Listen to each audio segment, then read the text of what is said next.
petite journée à faire demain.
No matter the rain, no matter the storm, I'm coming home. I'm coming home. No matter the rain, no matter the storm, I'm coming home. Oh, I'm coming home. Leave open the gate. Don't turn off the light, I'm coming home. I'm coming home. Hey, merci d'avoir regardé le film jusqu'à la fin, c'est toujours apprécié. Avant d'embarquer dans la partie guide, je veux juste remercier rapidement mes commandites, commandites qui me supportent dans toutes mes aventures. Vous pouvez d'ailleurs essayer les bars NAC, je vous laisse le code 15% à l'écran. Donc on embarque directement dans le guide. L'African Tellaway. African Tellaway, ça se retrouve dans les hautes terres d'Écosse. On peut le voir ici sur la map. Ça se retrouve juste en haut de Fort William. Donc c'est le sentier juste ici. Ça va être un 70 km environ. 2131 mètres de dénivelé, donc ça se fait super bien, mais malgré le peu de dénivelé et le peu de distance, c'est magnifique. Quand on l'a fait, en fait, on le comparait un peu, on venait de faire le West Island Way. Je vous invite à aller regarder le vidéo, je vais vous mettre le lien à quelque part. Là. Puis en plus de ça, ben, ce vidéo-là, il va vous offrir un autre guide avec encore plus de choses à savoir sur les hautes terres écossaises. Donc, l'African Tellaway, quand on le faisait, on se disait, c'est vraiment beau, puis c'est pratiquement comme le West Island Way, mais coupé de moitié. Donc, on trouvait que les paysages se ressemblaient. On rentrait dans une partie campagne, ensuite de ça, on suivait un lac, et ensuite de ça, des vallées. Donc, Comment s'y rendre? Donc, c'est assez simple. À partir de Fort William, on prend un autobus qui nous apporte directement à... je vais massacrer le nom, désolé.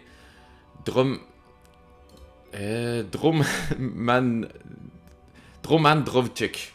Je l'ai sûrement massacré. Qui nous apporte là, et c'est là le sentier. Le sentier commence directement là, à côté du fameux lac, le Loch Ness. Comment y partir ensuite? Vous pouvez voir le sentier, dans le fond c'est un sentier linéaire, donc de point A au point B. Il va falloir prendre un autobus qui nous rapporte directement à Fort William.